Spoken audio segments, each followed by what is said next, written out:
Praise the lord. దేవునికి మహిమ కలుగును గాక. ప్రియా దేవుని బిడ్డలారా, సహోదరి సహోదరులారా, ప్రియమైన వారులారా, ఈ యొక్క ప్రభు ఈ క్రిస్టియన్ ఛానల్ ద్వారా ఈ సువార్త సందేశాన్ని అందించడానికి దేవుడు కృప చూపారు. ఈ రోజున వాక్య ధ్యానాంశము లోకాసువార్త 19వ అధ్యాయము 1 నుంచి 10 వచనాలు వరకు మనం చూస్తే, మరి ఆయన సంచరించుచు యెరికో పట్టణంలో ప్రవేశించి దాని గుండా పోచిన ఇదిగో సుంకపు గుత్తదారుడును ధనవంతుడైన జక్కయ్యను మా పేరు గల ఒకడు యేసు ఎవరో ఆయనకు చూడగోరిని కానీ పుట్టువాడైనందున జనులు గుంపుకుడి ఉండుట వలన చూడలేకపోయాను. దేవుని బిడ్డలారా, ఇక్కడ వాక్యములో ప్రభువారిని చూడడానికి జక్కయ్య ఇచ్చాడు. తన పుట్టివాడు మేడి చెట్టు ఎక్కాడు.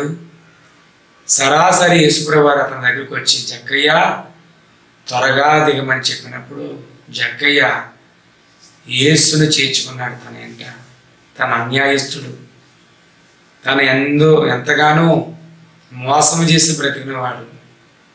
తన అన్యాప బ్రతికంతా కూడా యేసుప్రభువారిని ఎప్పుడైతే తన ఎంటనే చేర్చుకున్నాడు, వెంటనే తన పరివర్తన కలిగి తన హృదయమంతా కూడా మారి, తను అన్యాయంగా మాట్లాడిన వాడు తన మనస్సు మార్చబడి మారు మనసు నుండి వెంటనే అంగీకరించి తన అన్యాయం గుర్తుకొచ్చి తను చేసిన తప్పును తను మాట్లాడుతూ ఏమన్నారంటే, ప్రభువా, నేను అన్యాయంగా ఒకరి దగ్గర మరి ₹1 తీసుకుంటే ₹4 ఇస్తానని చెప్పి యేసును చేర్చుకోవడం ద్వారా ఎంతో దీవించబడ్డాడు.